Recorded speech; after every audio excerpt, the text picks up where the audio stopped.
I guess you could say I lived a straightforward life, working for my dad's company. He built it from scratch, and it's one of those big, bustling trading firms downtown.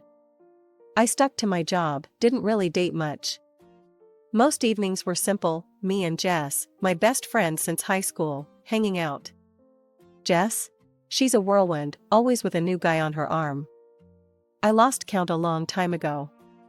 One Monday morning, Dad called me into his office, a rare occurrence since he liked us to handle our own corners of the business. Nellie, I want you to meet someone. This is Tom. He gestured to a man standing beside him, looking all sharp in a business suit. Tom's joining us from the West Branch. Thought you might show him the ropes. Tom stepped forward, sticking his hand out. Nice to meet you, Nellie. Heard a lot of good things. His grip was firm, his smile a bit too polished. Likewise, I replied, trying not to sound too uninterested. I was used to new faces around, but there was something about Tom that didn't sit right. Maybe it was his too smooth demeanor. As weeks turned into months, Tom and I worked closely, and his relentless charm started to chip away at my initial reservations. He'd drop by my office with a coffee just how I like it, black, no sugar, or he'd offer a casual, "Need a hand with that?" whenever I was buried under reports. Then there were the lunches. It began as group things, but somehow we'd end up splitting from the crowd, just the two of us. I wasn't sure when the shift happened, when my thoughts about him started to warm, but they did.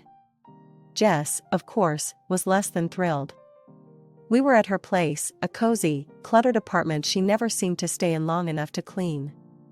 You're spending a lot of time with the new guy, she noted, eyebrow raised as she sipped her wine. Yeah, so? He's nice. Nicer than I thought, I defended, feeling a strange need to protect my budding feelings from her scrutiny. Nice, she mimicked, making it sound like the dirtiest word in the world. Just be careful, Nell. Guys like that, they know how to make a girl feel special, then bam, they're on to the next conquest. But I didn't listen, not really. It felt too good to have someone see me, really see me, even if it was through what Jess called charm-tinted glasses. It wasn't long before Tom asked me out properly. No work excuses, no accidental meetings. Just a straightforward, "Would you like to have dinner with me?" I said yes. I didn't think much about where it might lead. The day I said yes to Tom wasn't like in the movies. There were no fireworks, no dramatic music swelling in the background. Just a quiet yes at the little Italian place we'd made our spot. He looked like he won the lottery, and honestly, so did I. In the blur that followed, wedding planning took over. My mom, bless her heart, was all over it like white on rice, bustling around with more energy than I'd seen in years. Nellie, darling, do you like these flowers? What about this color for the bridesmaids? It was endless. Tom leaned back in his chair during one of the planning sessions, his eyes scanning over the catering menu. Babe, as long as they have those little shrimp things you love, and maybe some steak, I'm good. Mom shot him a look, her hands on her hips. Thomas, it's not just about the food. We have to think about the venue, the guest list. Speaking of which, how many are you bringing? Oh, just a few folks. My sister, her kids, a couple of buddies from work, Tom replied, trying to sound casual, but I caught the slight tension in his voice when he mentioned his sister.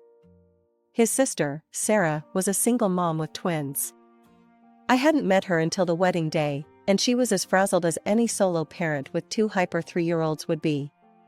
She was nice, though, kept apologizing for the kids running around like pint-sized tornadoes. Jess, ever the firecracker, was instantly by my side when she saw me stressing over the details. Nell, chill. It's going to be perfect. You worry too much. I laughed, nudging her with my elbow. Easy for you to say. You just have to show up and look pretty. The wedding itself was a blur of faces, music, and dancing. I remember looking out at all the people who'd come to celebrate with us, feeling like I was in some kind of dream. Tom was right there, always within reach, his hand finding mine, his smiles just for me. After the honeymoon, which was a week of beachside bliss, reality kicked back in. We moved into the house my parents gifted us, a cozy, two-story place with a garden that needed some love. It was ours, though, and that felt huge. One evening, after most of the boxes were unpacked, we collapsed on the sofa, a mess of takeout containers between us. "We really did it, huh?" Tom said, a goofy grin on his face as he threw an arm around me. "We did," I agreed, leaning into him. "Feels like playing house, doesn't it?" "Best kind of play," he chuckled, kissing the top of my head. "You're okay with this, right? Me working and you?" I knew what he was asking. We'd talked about it before, the idea of me being a housewife. It wasn't something I ever thought I'd want, but with Tom, it seemed right. "Yeah, I'm good with it. I want to make this a real home, you know?" "Yeah, I know." He squeezed my shoulder. "And hey, maybe soon we'll be adding a little more noise around here, huh?" I smiled at that, the thought of kids running around, filling the house with even more life. "Yeah, maybe." We sat there for a while, just enjoying each other's company, the quiet hum of our new life surrounding us. It felt right, like we were exactly where we were supposed to be. Months turned into years, and that little hope of adding the sound of tiny feet running around the house started to wear me down. Every month was a cycle of hope and disappointment. It wasn't supposed to be this hard, was it? People have kids every day. Why was it different for us? I remember sitting in the doctor's office, feeling like I was about to get my report card. The room smelled like antiseptic and something floral that was probably meant to calm nerves, but just made me more anxious.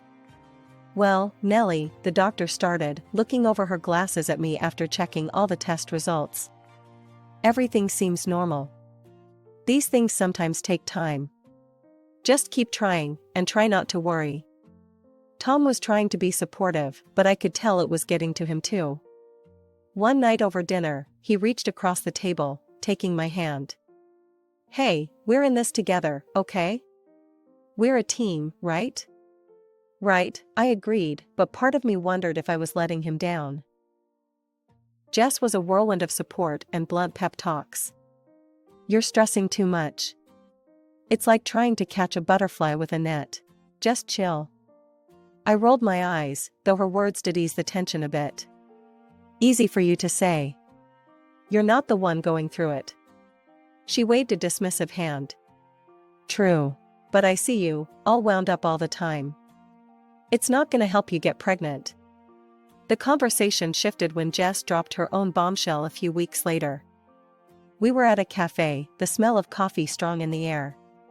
She had that look, like she was sitting on a secret. Finally, she blurted it out, her eyes gleaming. "I'm pregnant."